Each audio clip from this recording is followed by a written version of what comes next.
में तो last time बैठ गया था, है ना? हाँ बेटा बैठ चुका है गद्दी। हाँ तो तो गद्दी आगे अब क्या है? कुछ तो बताओ। तो इस बार मिर्जापुर में होगा ये।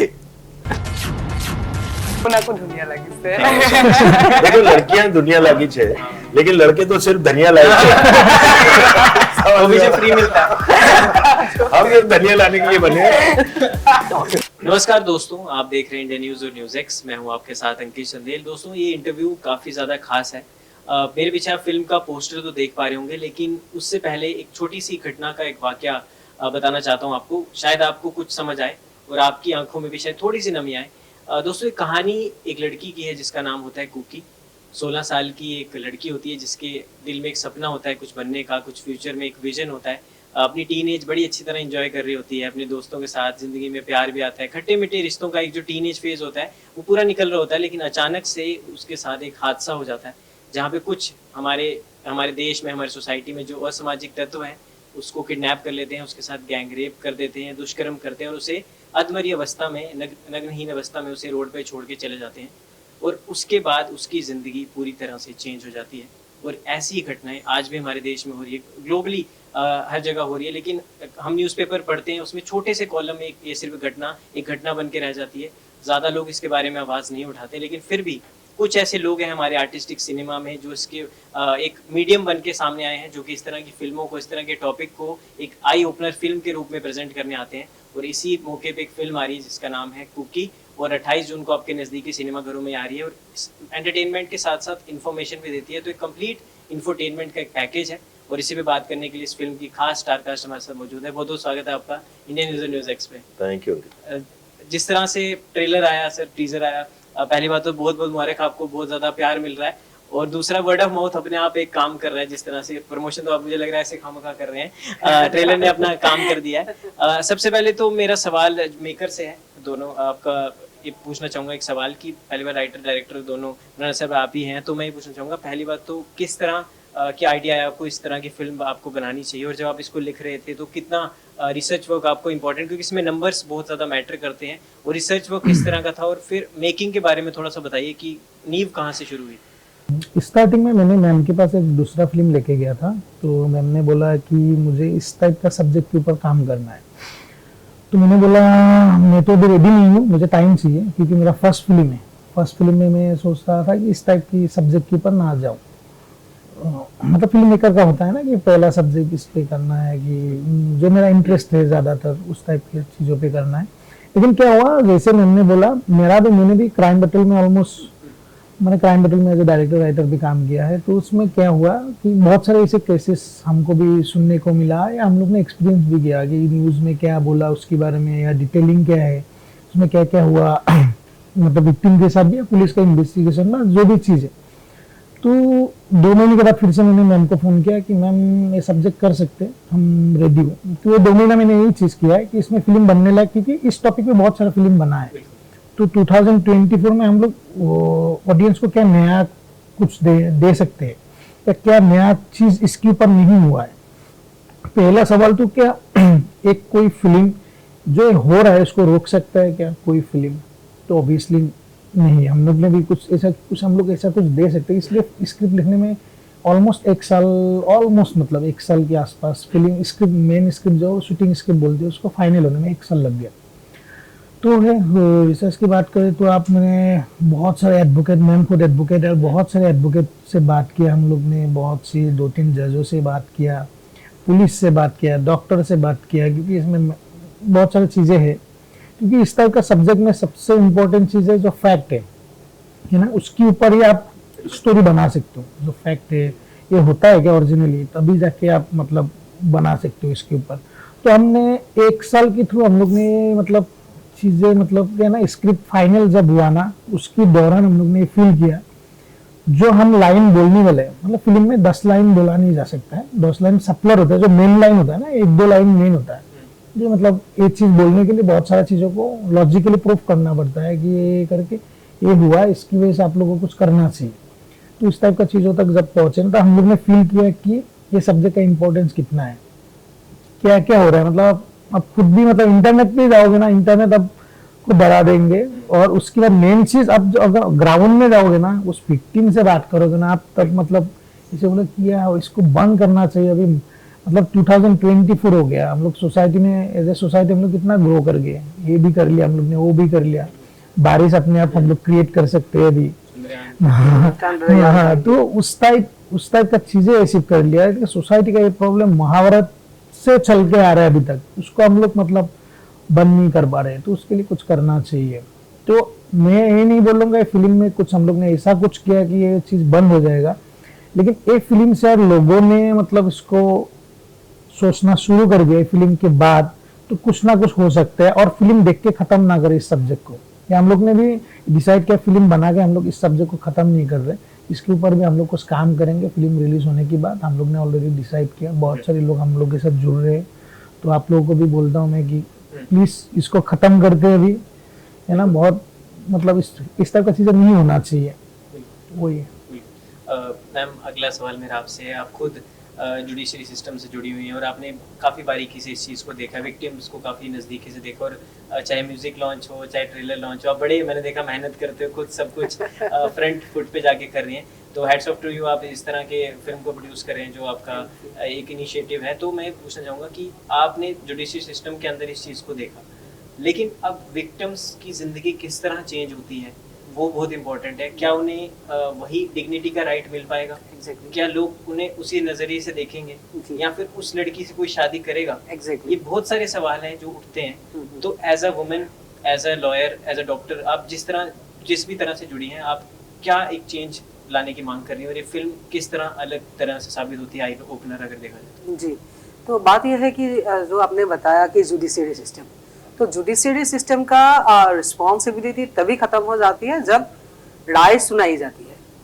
तो विक्टिम का केस कोर्ट में आता है, तो कोर्ट में एविडेंसेस सब कुछ ये सब होता है, वकीलों का वो जो आर्गुमेंट्स होता है, तो उसके बाद जस्टिस राय सुना देते हैं जज कि ये है पनिशमेंट।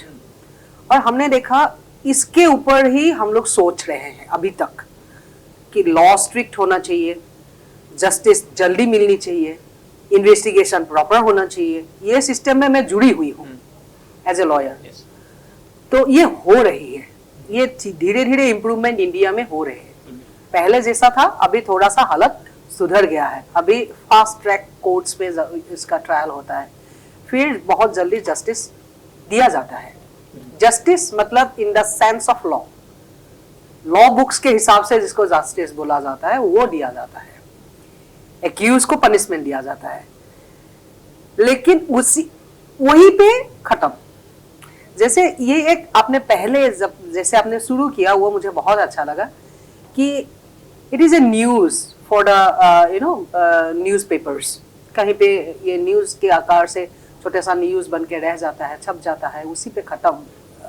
जो न्यूज के साथ जुड़े हुए लोग होते हैं उनका ड्यूटी वहीं पे खत्म। जो पुलिस के साथ जुड़े हुए लोग होते हैं इन्वेस्टिगेशन में, उनका ड्यूटी खत्म। जो जस्टिस सिस्टम के साथ जुड़े हुए लोग होते हैं जैसे हम लोग वकील, मजिस्ट्रेट, जज, हमारा ड्यूटी एक्यूज को पनिशमेंट देने में खत्म। उसके बाद किया कुछ नहीं है। जितने सिनेमा बने हैं इस सब्जेक्ट में अभी तक वहीं पे खत्म। हम लोग देखते हैं कितनी अच्छी तरह से पुलिस ने इन्वेस्टिगेशन किया, पुलिस को हीरो बना देते हैं, कितना मेहनत करके इन्वेस्टिगेशन किया। फिर हम लॉ फाइट दिखाते हैं, लॉ की बारीकियां दिखाते हैं सिनेमा में या सीरियल में या कभी भी। इस सब्जेक्ट के ऊपर जस्टिस मिल जाती है, किसी को इम्प्रिजनमेंट, किसी को डेथ पेनल्टी, किसी को मिल जाती है, खत्म। तो कुकी शुरू होता है उसके बाद से। So this is cookie.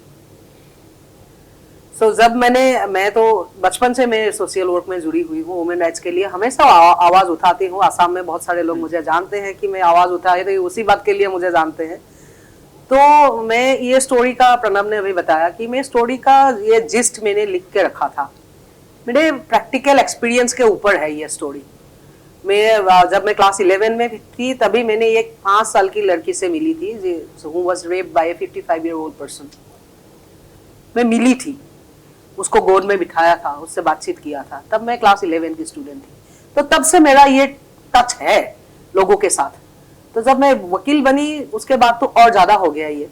मैं विक्टिम के घर जाती हूँ हमेशा, असम में लोग जानते हैं मुझे, घर जाती हूँ, मिलती हूँ, बातचीत करती हूँ, तो ये है उस फीलिंग को लेकर के मैंने जिस लिख के रखा था। फिर प्रणब से बात हुआ तो हम लोग फिर डिसाइड किया, इन लोगों ने स्टोरी बोर्ड बनाई, फिर इसके ऊपर और रिसर्च हुआ, फिर ये डिटेल्ड मतलब ये डेवलप हुआ स्टोरी और डिटेल स्क्रिप्ट बनी। तो बात यह है कि ये रिस्क है मेरे लिए as a film maker, as a producer, क्योंकि सबका नजरिया ऐसा है कि जो गाने बजाने वाले डिसुम डिसुम वाले फिल्म ही चलेंगे, ये फिल्म कौन देखेगा, आप पैसा इसमें क्यों लगा रहे हो। लेकिन मुझे यही करना था। मुझे ये, मैं मानती हूँ कि film is a responsible media, बहुत ही लोगों के दिलो दिमाग में असर करने वाली मीडिया है फिल्म, तो इसका उपयोग सही तरीके से हो। तो film is as a responsible media, film का भी रिस्पॉन्सिबिलिटी है कि सोसाइटी में कुछ करे। तो इसलिए हमने कुकी का ये सब्जेक्ट मैंने चुना जो भी, और ये बनी फिल्म। अभी ये फिल्म लोगों के पास आ रही है, और जब हमने कांस में दिखाया तब हमको अच्छा फीडबैक मिला, तब हमको लगा कि लोगों को भी अच्छा लग रहा है कुकी। ऐसा नहीं है कि कोई ब्रेनस्टॉर्म हो रहा है, लेकिन लोगों का मतलब लोगों को अच्छा लग रहा है। तो हम लोग होपफुल है कि ये इंडिया के लोगों को भी अच्छा लगेगा, तो इसीलिए सिनेमाज में हम लोग ला रहे हैं। बिल्कुल बिल्कुल, आपके बाद दोबारा आना चाहूँगा। अभी चलते हैं फिल्म के लीड स्टार कास्ट की तरफ। रितिशा, पहले तो बहुत बहुत आपको डेब्यू के लिए बधाई, और हिंदी डेब्यू पहली बार आप कर रहे हैं। पहले आप काम कर चुके हैं एसएमईज, चाहे कैमियोज हो चाहे वेब सीरीज में। तो मैं ये पहले बात करना चाहता हूँ, थोड़ा सा दर्शकों को बता दूँ रितिशा के बारे में कि जिस तरह से ये स्कूल्स में प्लेस करती थी, फिर ड्रामाज में पार्ट करती लेती थी, उसके बाद नाइफा में ये वर्कशॉप कर चुकी हैं, उसके बाद एसएमईज वेब सीरीज थी इलीगल, वहाँ उसमें भी आपका एक कैरेक्टर था। तो उसके बाद से आप डेब्यू कर रही हैं, और कांस में भी अभी गए थे प्रीमियर के लिए। तो कैसी जर्नी रही है रितिशा, और जिस तरह से ये फिल्म में कुकी का जो कैरेक्टर है, किस तरह जब आपके पास आया तब आप 16 की थी, आप 18 की हो गई हैं, तो ये सफरनामा और वो फिल्मी सफरनामा दोनों कैसा था? मतलब बचपन से हाँ, आपने बोला केमियोज वैसे रोल करते आ रही हूँ, फिर नाइफा में वर्कशॉप भी किया। इलीगल में जो रोल किया था वो एक बहुत ही अलग सा रिबेलियस कैरेक्टर था, थोड़ा जो उन्होंने बोला डिशुम डिशुम वैसा ही था। पर फिर कुकी का कैरेक्टर मुझे आया, वेरी ग्रेटफुल कि आया मेरे पास। एंड पहले तो मैं हेजिटेट कर रही थी, क्योंकि एक बहुत ही ट्रॉमेटाइजिंग कैरेक्टर था। जब मैंने स्क्रिप्ट पढ़ने के पहले भी, when I just heard gist of the story, तभी मुझे लगा कि बहुत ही ट्रॉमेटाइजिंग एक्सपीरियंस के ऊपर ये स्टोरी बनी गई है। आपने जो बोला वो पहले स्टोरी एक पेंट किया, सो फॉर्चुनेटली मेरे साथ कभी नहीं हुआ है। सो जब मैं शूटिंग कर रही थी तब हाँ, डिफिकल्टीज हुए थे, चैलेंजेस थे, क्योंकि एक सीन करने के बाद, क्लाइमैक्स सीन्स करने के बाद 1 घंटा मैं मेंटली रेडी नहीं हुई थी टू शूट अगेन, बिकॉज मतलब ऐसा लगा कि मेरे साथ ही ये सब हो रहा है। मैं भूल गई थी कि मैं कुकी हूँ या रितिशा हूँ। तो वो एक एक्सपीरियंस रहा था। और फिर सपने भी आए थे बुरे बुरे। तो आप जो बोल रहे हैं एज अ पर्सन, तब मैं 16 की थी, अब 18 की हो गई। तो कुकी ने भी एक बहुत ही इम्पोर्टेंट रोल प्ले किया in these 2 years to make me more mature, to make me understand the world better. So क्योंकि एक बहुत ही रिस्पेक्ट और एम्पैथी क्रिएट हुई मेरे अंदर for the survivors out there, क्योंकि अगर शूटिंग करके मेरे साथ ऐसा हो रहा है तो जिनके साथ रियल लाइफ में हो रहा है तो वो कितना मतलब टॉर्चरस रहा होगा, एंड कितनी स्ट्रेंथ चाहिए उन लोगों में to get past that, to live their life. So new found respect and empathy create हो गई। So I understood the world better. जो चैलेंजेस मैंने कुकी में फेस किए वो कुछ तरह मैंने इंटरनलाइज भी कर लिया एज अ गर्ल, कि दिस इज सोसाइटी। एंड एक इंटरव्यू में मुझे पूछा था what would you like to take from this role, so the strength of cookie. सो वो 2 साल में I think I learned a bit of her strength. I wish I can adopt even the tiniest percentage of her strength. तो वही मेरी अभी तक journey रही है। For the best. Thank you. Sir सबसे पहले तो नमस्कार और बिग फैन Thank you. आपके क्राफ्ट का। सर जिस तरह से 25 साल से भी ज़्यादा आपको हो गया इंडस्ट्री में काम करते करते, और जो सफ़रनामा सर आपका रहा है, आप अपने आप में एक इंस्टीट्यूशन है एक्टिंग के। तो जिसने आपका चैप्टर नहीं पढ़ा फिर वो किताब फिर वो फेल हो गया, वो तो थोड़ा ज़्यादा। तो सैल्यूट है आपके क्राफ्ट को, जिस तरह आप सर्व करते आ रहे इतने साल से। थैंक यू दोस्त। और thank you. जिस तरह आपकी चाहे वेब सीरीज हो, चाहे मेन सिनेमा हो, चाहे जिस तरह के भी आप रोल करते हैं, हर रोल कमाल करते हैं। चाहे और लिखाई का भी आपका अलग ही, चाहे पोएट्री हो, चाहे आप जिस तरह से कार्टून जो आप करते थे। तो एक जिस तरह सर हमने आपका एक फेज देखा है, आपने भी खुद को ग्रो होते हुए देखा है। तो बिल्कुल। और सर जिस इस मूवी में आपका पेरेंट का कैरेक्टर आप कर रहे हैं, तो सर जब किसी का एक रेप, एक वर्ड यूज होता है, लड़की का रेप नहीं होता, उसके पूरे परिवार का रेप होता है जी। तो सर इस कहानी में आप पिता का रोल कर रहे हैं, तो आप जब आपके पास एक कैरेक्टर आया तो उस कैरेक्टर को सर आप सर कितना भी ऊपर पहुंच जाए, हर रोल आपके लिए फर्स्ट टाइम की तरह होता है। बिल्कुल होता है। तो सर किस तरह आपने खुद को ढाला, या कुछ स्पेशल ऐसे वर्कशॉप या कुछ करते हैं आप अभी भी कि मेरे को ये रोल करना है तो मैं इसके लिए इस तरह की मेथड एक्टिंग करूं, या कि जैसे इरफान साहब करते थे? नहीं देखिए, दो तरह की तैयारी होती है ना। एक एक्टर की तैयारी होती है जो सतत चलती रहती है, हमेशा चलती रहती है, और एक आपको अलग अलग चरित्र मिलते हैं, उनकी तैयारी होती है। तो जितनी अच्छी एक्टर की तैयारी होती है उतनी चरित्र की तैयारी कम करने की जरूरत पड़ती है। अच्छा, आप समझ रहे हैं? हाँ, बिल्कुल। और लेकिन कई चरित्र होते हैं जिनमें कुछ खास रिक्वायरमेंट होती है। मान लीजिए क्रिकेट का है तो क्रिकेट की, या बंदिश बैंडिट में कुछ वाद्य बजाना है तो उसकी ट्रेनिंग, या किसी कोई पर्टिकुलर कोई एक तरह का कैरेक्टर कर रहे हैं जिसमें जो उस प्रोफेशन की निटिग्रिटीज को आपको जानना पड़ेगा, स्किल एक्वायरमेंट, तो उस तरह की है। तो इसमें उस तरह की तो जरूरत नहीं पड़ी मुझे कि कोई स्किल एक्वायर करनी पड़े या और चीजें। और लेकिन हाँ, मतलब उस चरित्र को समझने के लिए तो हमेशा एक एक्टर के तौर पे जो भी स्क्रिप्ट मिलती है वो आपके लिए बाइबल होती है। आप उसी दुनिया में जीना चाहते हैं, उसी दुनिया में अपने आप को अंदर ले जाना चाहते हैं कि उस जो दुनिया क्रिएट की है राइटर, डायरेक्टर, प्रोड्यूसर ने मिलके, उस दुनिया का आप हिस्सा लगे, है ना। तो इस चरित्र में मुझे खास ये लगा, एक तो एक चीज जो मुझे पहली दफा जब प्रणव जब बिल्कुल स्क्रिप्ट पे काम ही कर रहे थे, स्क्रिप्ट बनी नहीं थी तब, इन्होंने एक लाइन दी थी मुझे कि ये सोचिए आप एक वकील है जिसकी बेटी का रेप हो जाए, केस उसी को लड़ना पड़े, तो वो किस तरह से उस केस को कैसे अप्रोच कर पाएगा। वो इतनी मतलब ऐसी कोफ्त भरी डिटेल है, उनके बारे में कैसे बात कर पाएगा, और प्रोफेशनली करनी भी पड़ेंगी। तो ये मेरे लिए एक बड़ा मतलब टेक ऑफ पॉइंट था, एक, है ना, टू नो दिस कैरेक्टर। और दूसरा इसका चैलेंज ये था कि घर का मुखिया होने के नाते आपको एक ब्रेव फेस, फसाद रखना पड़ता है, एक है ना, अपने आप को दिखाना पड़ता है, चाहे आप अंदर से कितने भी टूटे हुए हों। जैसे कि आपने कहा कि परिवार का रेप हो जाता है, तो every family member gets raped in the process. तो वो, लेकिन वो अपना दिखा नहीं सकता क्योंकि उसको बिटिया को संभालना है, वाइफ को संभालना है, अपनी माँ को संभालना है ना।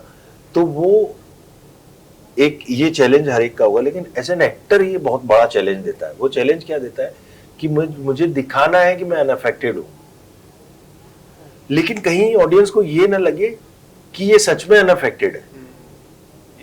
आप समझ रहे हो ना? दिखाना अनअफेक्टेड है और सच में लगे, ये बहुत ही मतलब पतली, हाँ, थिन लाइन है, वो है।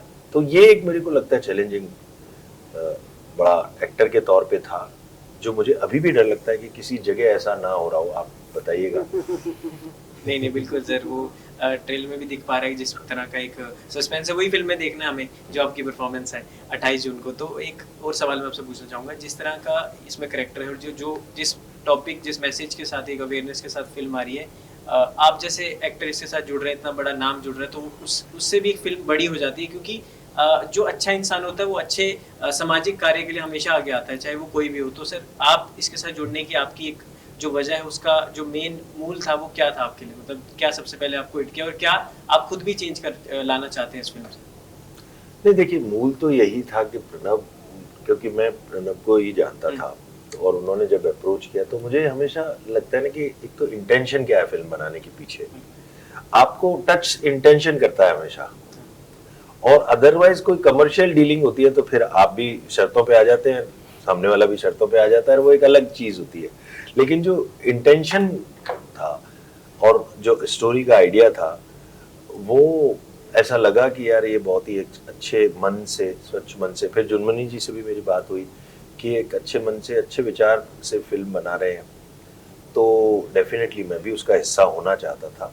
और फिल्म से बड़ा कोई नहीं हो सकता, जो आप कह रहे हो ना फिल्म मेरे आने से बड़ी होगी, नहीं, फिल्म से बड़ा कोई नहीं हो सकता, फिल्म हमेशा बड़ी होती है, हम सब तो हिस्सा है उसके। नहीं बिल्कुल नहीं, आपका बड़कपना नहीं है सर, पर जो भी आप करते हैं बेमिसाल करते हैं, ऐसे सब करते रहिए। हम तो ये चाहते हैं आप जितना प्यार दे पाएं अपनी ऑडियंस को, अपने क्राफ्ट के थ्रू आप देते रहिए, कोशिश पूरी। बिल्कुल। रिचा, अगला सवाल मेरा आपसे, एक थोड़ा सा मैंने प्रिपेयर करा था कुछ एसएमएस में, अगर थोड़ा भूल चूक हो तो बता देना। हाँ, तो वो था कि तुम्ही धीरे सुंदर दिखिंचू। नहीं ये बंगाली है।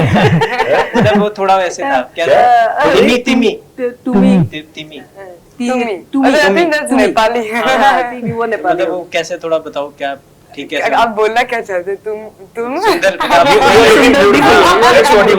बताओ मेरे को, correct करो। तुमाक धुनिया लागिसे, तुमाक तुमाक धुनिया दुनिया लागिसे, लागिस, हाँ। दुनिया लागिसे, तुमा दुनिया लगी से। सामने बहुत सही बोला, आपको बोले। सेम नहीं, थैंक यू सो मच। जिस तरह से आप को दुनिया लागिसे। देखो लड़कियां दुनिया लगी छे, लेकिन लड़के तो सिर्फ धनिया लाए छे। वो भी फ्री मिलता है। हम सिर्फ धनिया लाने के लिए बने। नहीं बिल्कुल। अगला जो सवाल है मेरा आपसे वो ये है कि जिस तरह इसका कैरेक्टर था, जैसे कई सारे एक्टर्स ये कहते हैं कि हम जो भी कैरेक्टर करते हैं, जैसे रणवीर सिंह या कोई कहते हैं कि हम इस कैरेक्टर में जब गए तो हमें बाहर निकलने में 2 महीने लग गए, 3 महीने लगे, अपने आप को कमरे में बंद कर लिया। तो जब आपके पास एक कैरेक्टर है और इस तरह की कितनी सारी और भी कुकी होंगी जिनके साथ ही घटना घट रही होगी, तो पर्सनली क्या इफेक्ट हुआ, या उस जब फिल्म खत्म हुई तो क्या कुछ अनुभव अपने अंदर आया, क्या अलग कुछ लगा? वही शूटिंग के टाइम में तो मेंटली चैलेंजिंग था ही, वो एक बहुत ही पर्सनल एक्सपीरियंस था मेरे लिए। पर शूटिंग के बाद भी, क्योंकि अभी तक मैंने चूज नहीं किया, नॉट जस्ट चूज, एक कैरेक्टर को अप्रोच करना, जो भी नाइफा से मैंने बेसिक सीखी वही, और फिर as a 16-year-old my self, तब भी मुझे इतना ज़्यादा पता नहीं था कि how to keep myself safe mentally from this character. तो पर्सनली भी it took me a few months, कुछ महीने लगे to get back to myself. ऐसी तो है कि लाइफ तो कैरी ऑन करनी पड़ेगी।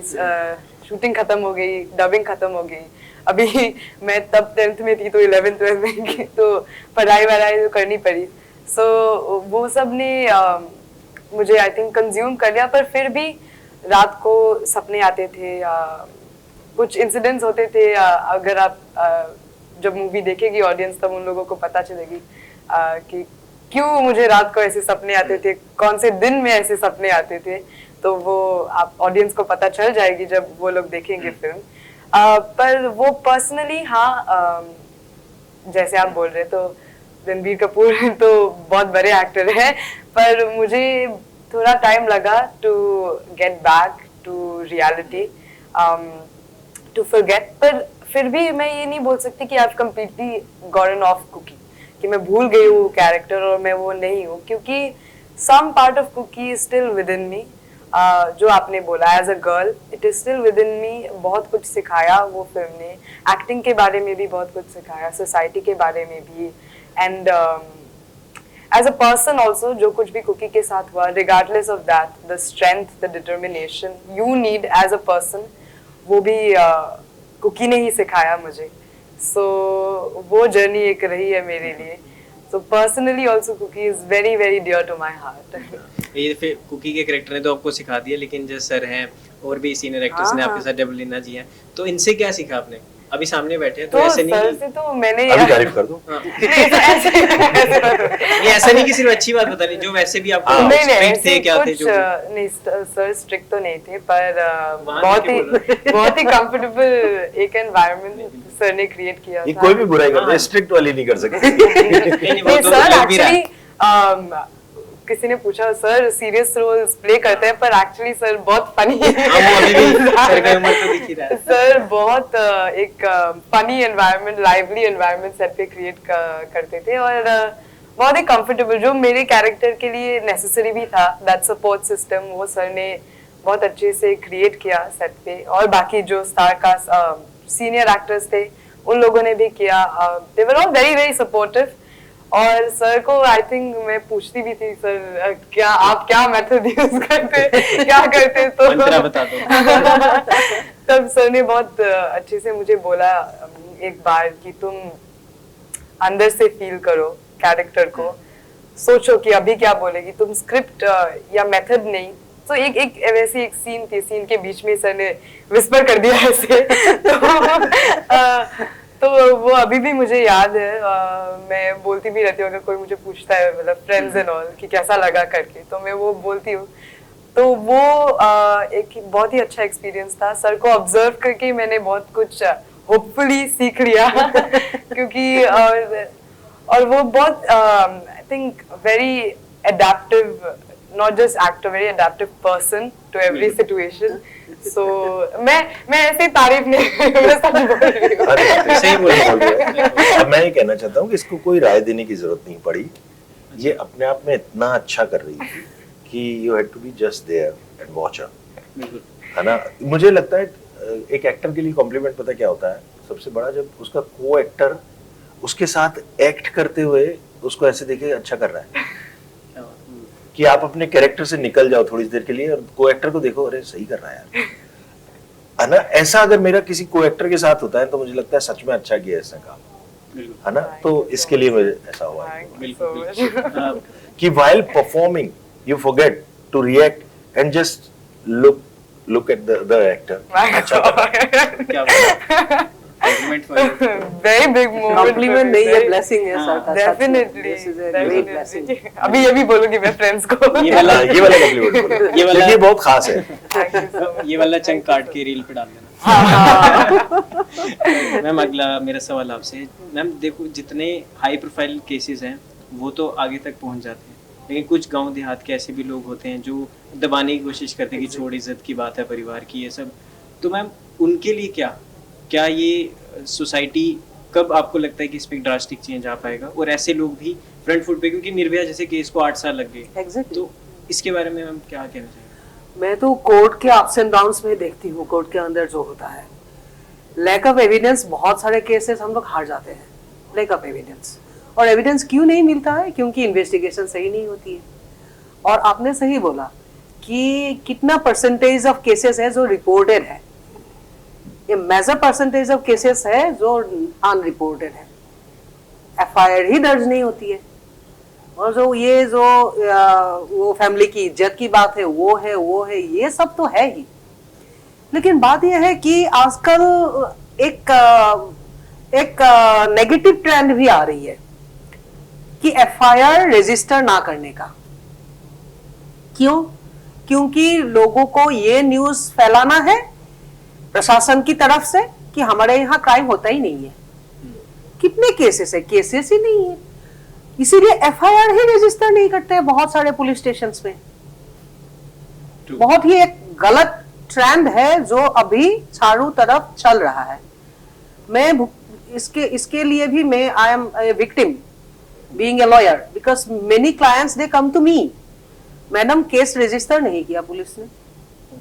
फिर हमको फोन करके उन लोगों को मतलब धमकी देनी पड़ती है, आप केस एफआईआर क्यों नहीं रजिस्टर कर रहे हो? ये हालत भी है। और बहुत सारे लोग तो एफआईआर दर्ज करने नहीं जाते हैं, ये ग्राउंड रियलिटी है। अभी मेरा सवाल ये है कि जो विक्टिम है वो विक्टिम है, वो तो क्रिमिनल नहीं है, उसने तो कुछ क्राइम नहीं किया है। एक छोटी सी इनोसेंट सी बच्ची है, अभी बच्ची भी नहीं बोल सकते, हाँ बच्ची से लेकर के बूढ़ी तक ये विक्टिम हो रहे हैं। वो तो इनोसेंट है, उसने तो कुछ क्राइम नहीं किया है, क्राइम उसके ऊपर हुआ है, लेकिन सोसाइटी उनको क्यों गलत नजर से देखते हैं? सोसाइटी बोलते हैं हाँ वो तो उसके साथ तो ये हो गया, उससे कौन शादी करेगा, उससे साथ तो वो हो गया, उसको मत देखो। अपनी बेटी को बोलेंगे उसके साथ तो वो हो गया, उसके साथ मत खेलो, उसके पास मत जाओ। लेकिन उसके साथ ये जो हो गया, जिन लोगों ने ये किया, उन लोगों को हम क्या करते हैं, कभी कभी मीटिंग में माला भी पहना देते हैं, किसी किसी इसमें उन लोगों का सम्मान भी दे देते हैं, कभी कभी पुरस्कार भी दे देते हैं। जिन्होंने क्राइम किया उनको हम कुछ नहीं बोलते, उनको, उनके परिवार को हम साइड नहीं करते हैं, उनके घर मत जाओ, उनका लड़का ने ये क्राइम कर दिया, उनको किसी के शादी में मत बुलाओ उनके परिवार को, क्योंकि उनका लड़का ने ये क्राइम कर दिया, ये नहीं बोलते हैं। उस लड़की को मत बुलाओ, वो शादी में आएगी तो हमारा शादी भी टूट जाएगा, ये बोलते हैं। सोसाइटी का ये नजरिया जब तक नहीं बदलेगा तब तक ये क्राइम खत्म ही नहीं होगा। अब हम लड़की को बोलते हैं ये कपड़े पहन के बाहर मत जाओ, अरे लड़का को क्यों नहीं बोलते, लड़की जो भी कपड़े पहन कर आए उसका सम्मान की दृष्टि से देखो। ये नजरिया तो हमारा हुआ ही नहीं है अभी सोसाइटी में। तो ये है, कुकी में हम लोग ये बोल रहे कि जो है वो विक्टिम है, फिर भी फाइट करके वो सरवाइव कर रही है, वो सर्वाइवर है, तो उसको तो सम्मान तो उसको देना चाहिए, माला तो उनको पहनाना चाहिए, सारे सपोर्ट सिस्टम तो उनके पास जाकर के खड़ा होना चाहिए कि हम आपके साथ हैं। तो ये माहौल क्रिएट करना जरूरी है सोसाइटी में, यही मकसद है हम लोगों का। तो ये है कि ये होने के लिए हमको सब कुछ बदलना पड़ेगा, जैसे हमारा नजरिया, माहौल, ये लॉ सिस्टम, ये प्रशासन की ये सिस्टम, ये केस ना रजिस्टर करने की जो ये ट्रेंड चली है उसको खत्म करना पड़ेगा। सब कुछ एक साथ करना पड़ेगा, खाली एक स्ट्रिक्ट लॉ बनाने से नहीं होगा। तो हम लोग जो बोल रहे हैं, this crime is not inferior to murder. Murder में लोगों को एक बार मार दिया जाता है, लेकिन इनके साथ को हर वक्त, हर मिनट, हर सेकंड में ये तो मर ही रही है, वो बात है। बिल्कुल। जिस तरह से एक सीरियसनेस अभी थोड़ी सी आपने बताई, एक सीरियस इशू भी है, लेकिन आपकी फिल्म में सिर्फ सीरियसनेस नहीं है, एंटरटेनमेंट भी है, गाने भी हैं बड़े प्यारे, मैं देख रहा था। तो मेकर्स, आप दोनों से एक सवाल है, कांस का पहली बात तो अनुभव कैसा था? और वहाँ पे मैंने देखा जो वहाँ के जर्नलिस्ट थे और जो फिल्म क्रिटिक्स थे, वो कहते हैं हमारे यहाँ भी फिल्म को रिलीज करो ग्लोबली। तो क्या प्लानिंग है अभी कुछ कि आउट ऑफ इंडिया इसको रिलीज किया जाए? जी प्लानिंग है, तो कांस में तो है। मैं तो I am thankful to my distributor. Actually जो डिस्ट्रीब्यूटर है मेरे फिल्म के पूरे पैन इंडिया में, जिन्होंने अभी रिलीज का प्लान बनाया है, मनोज जी, वो JVL है डिस्ट्रीब्यूटर। तो ये उनका सजेशन था कि हम लोग कांस में स्क्रीनिंग करें। तब कांस में कंपटीशन कैटेगरी में हमने नहीं डाला फिल्म, तो डिस्ट्रीब्यूशन कैटेगरी में फिल्म उन्होंने डाला, तो वहाँ स्क्रीनिंग हुई। तो जब वहाँ screening, he is very experienced, वो बहुत सालों से कांस में जाते रहे हैं, उनका एक्सपीरियंस है। तो उन्होंने डाला, फिर हम लोगों को थोड़ा दिल धक धक कर रहा था कि मैं तो सोच ही नहीं रही थी, जब कुकी बना रही थी तो मैं हिंदी इसीलिए बनाई, मैं आसाम से हूँ, लेकिन मैं आसामीज बनाने का पहले सोच रही थी, बाद में हमने हिंदी डिसाइड किया। तो हिंदी डिसाइड किया कि आसाम से मैं इंडिया तो पहुंच सकती हूँ, मतलब ये है। तो इंडिया से बियॉन्ड ये मैं नहीं सोच रही थी। तो ये मनोज जी ने सोचा कि मैडम, मनोज जी को मैंने फिल्म दिखाई, बहुत सारे डिस्ट्रीब्यूटर को दिखाई, फिर उनके साथ मेरा थोड़ा बातचीत अच्छा बना, तो इसीलिए। तो फिल्म देखने के बाद मैंने बोला कि आप अभी देख लिया आपने फिल्म, अभी आप बोलो आप रिलीज करोगे इंडिया में? तो उन्होंने बोला मैडम मुझे 2 दिन का टाइम दीजिए। तो मैंने सोचा ये तो नाच गाना डिसुम डिसुम वाली फिल्म रिलीज करने वाले पर्सन है, तो कहाँ मेरा फिल्म रिलीज करेंगे, शायद रिलीज ही नहीं करेंगे। तो मैं थोड़ा टेंशन में थी, दूसरा डिस्ट्रीब्यूटर देख लिया। फिर बाद में मनोज जी ने मुझे फोन किया कि ये फिल्म तो मैं ही रिलीज करूंगा, और मैं कुछ भी हद तक जाऊंगा ये फिल्म रिलीज करने के लिए, आप मुझे ये फिल्म दे दो। फिर मैंने सोचा मनोज जी ठीक है, तो फिर उन्होंने सजेस्ट किया कि कांस में हम लोग डालते हैं। तो कांस में डाला। फिर टेंशन था कि उन लोगों का एक स्क्रीनिंग कमिटी होता है, वो लोग मतलब सिलेक्शन कमिटी, वो लोग सिलेक्ट करेंगे या नहीं करेंगे। फिर बाद में फोन आया, ईमेल आया वहां से मनोज जी को कि हमारे फिल्म स्क्रीनिंग के लिए सिलेक्शन हो गई है। तो मनोज ने मुझे बोला कि वीजा के लिए अप्लाई कर दो अभी, कुकी फ्रांस जा रही है। कुकी फ्रांस जा रही है। तो वहां जाके वो पहले एज हॉल में स्क्रीनिंग हुआ, सारे डिस्ट्रीब्यूटर बाहर के, इटली के, फ्रांस के, मतलब रशिया के, ये सारे जापान के, ये सब सारे डिस्ट्रीब्यूटर लोग देखे फिल्म। देखने के बाद उन्होंने बोला कि ये इशू सिर्फ इंडिया में नहीं हाँ, है। मैंने देखा वो वीडियो। हाँ, वो हाँ। देखा ना, वहाँ उन लोगों ने बाइट भी दिया हाँ, है बिल्कुल। कि ये प्रॉब्लम Global issue है। ग्लोबल प्रॉब्लम है, तो इसको मतलब हर जगह पे ये फिल्म स्क्रीन होना चाहिए। तो अभी प्रपोजल्स है, उन लोगों से प्रपोजल आ रही है, तो शायद क्योंकि फ्रांस में, यूके में, USA, Canada, Indonesia, Nepal, Japan, ये सब स्टेट्स में रिलीज होने जा रही है। तो फिर उसके बाद थोड़ा कुछ लोग तो प्रपोजल दे रहे हैं इसको डबिंग के लिए भी, तो हिंदी वाली अभी रिलीज होगी, तो बाद में डबिंग का भी प्रपोजल आया है 2-1 स्टेट्स से, जैसे चाइना से आया है, तो ऐसे कुछ डबिंग का प्रपोजल भी है। तो होपफुल हम लोग अभी या फिंगर्स क्रॉस्ड की कुकी इंटरनेशनल रिलीज हो जाए। बिल्कुल। फिर आप हमको हाई फ्रेश कर दो।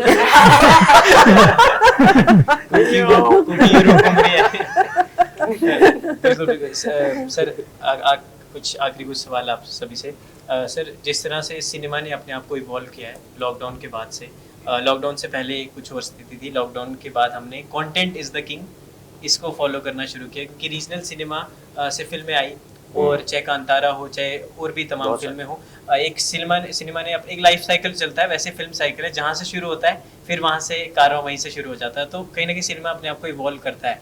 तो सर, अब आप सिनेमा को किस तरह देखते हैं, और अब आपके हिसाब से आप कंटेंट को किंग समझते हैं, या आपको ये लगता है कि जिस फिल्म में दम है वो विदाउट प्रमोशन, या जैसे 12th फेल भी हम सभी ने देखा, तो विदाउट प्रमोशन भी वो अच्छा चलेगी? सर, आप, क्योंकि इसका आंसर आप ही देख सकते हैं, अभी हम सबसे अनुभवी आप ही हैं सिनेमा के नहीं, लेकिन मैं ये जो आप ये पैटर्न ढूंढने की कोशिश करते हैं ना, वो आपका क्रिटिक्स का और पत्रकारों का काम है।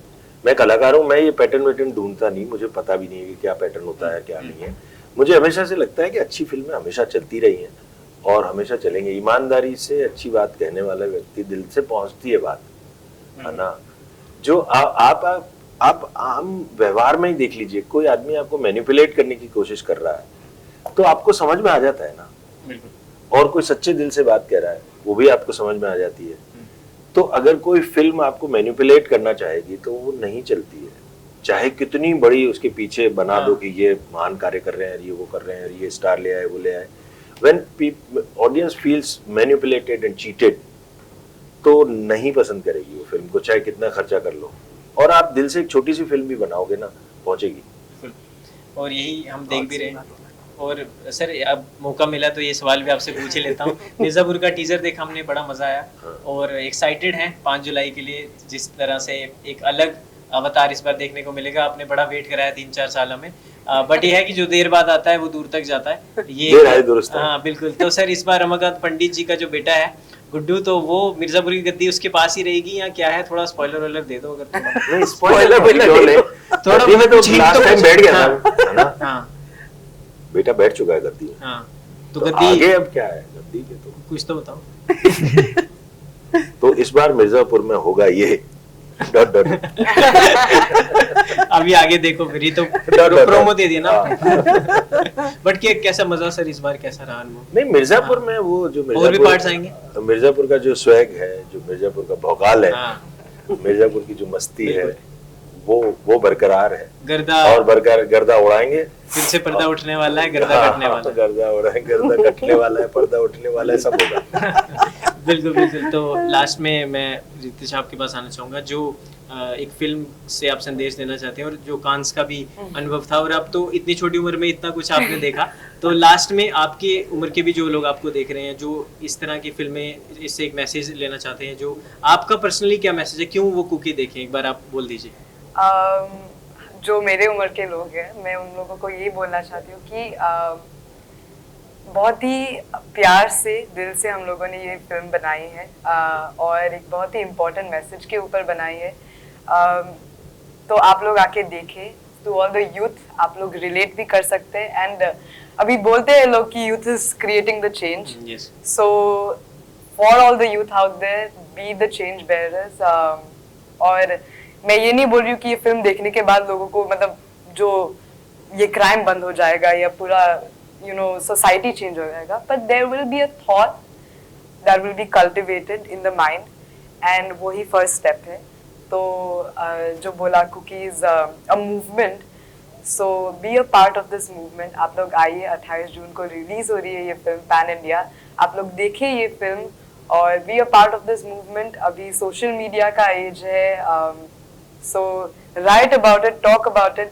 जब डिस्कशन होगी तभी तो एक सोल्यूशन आएगी। क्या सो लेट्स डिस्कस। और ये फिल्म थिएटर से हम अब भी घर लेके जाते हैं, थिएटर से स्कूल लेके जाते हैं, थिएटर से सोसाइटी में लेके जाते हैं। वही मेरी रिक्वेस्ट है। तो बिल्कुल जिस तरह इन्होंने कहा, वैसे मैं भी ये कहना चाहूँगा कि अकेला न जाएं, अपने परिवार को लेके जाएं। और ये एक बड़ा ही इंफोटेनमेंट का एक जरिया है, एक फिल्म नहीं है सिर्फ, आपको बहुत कुछ इससे सीखने को मिलेगा। और पेरेंट्स के साथ आप जाके देखेंगे तो वो खुद एक उनको भी एक मैसेज मिल पाएगा। और वो जैसे, क्योंकि हमारे पेरेंट्स हम अलग फेज के हैं, हम जेनजी हैं, वो मिलेनियल फेज के हैं, तो उनको भी एक गैप जो है वो कहीं ना कहीं समझ आएगा कि किस तरह जो सोसाइटी में वो भी एक चेंज ला सकते हैं, वो किस तरह से एक दोस्त बन के भी हर चीज़ समझ सकते हैं। तो मैम लास्ट में आप क्या बोलना चाहेंगी, अपील एक आपके जो दर्शक इस माध्यम से आपको देख रहे हैं? हाँ, तो मैं तो यही बोलना चाहूंगी, सामने देख रहे हो ये हेलो ओके हाय तो मैं यही बोलना चाहूंगी कि हमने ये फिल्म बहुत ही मेहनत से बनाई है, और जो सर ने बोला है कि सच्चे दिल से बनाई है, तो आइए आप लोग देखिए। और ये म्यूजिक जो है बहुत ही प्यारा है, जो मैं गाने के बारे में बताना बहुत जरूरी है। तो अभी एक तो रोमांटिक गाने का जो वीडियो भी हमने रिलीज किया है, उसमें रील बनाइए, तो इंस्टाग्राम वालों आप लोग रील बनाइए, क्योंकि बहुत ही अच्छा स्टेप्स है उसमें। तो फिर उसके बाद सुनिधि जी का गाना भी आ रहा है, और दिव्या कुमार का गाना भी ऑडियो रिलीज हो चुका है।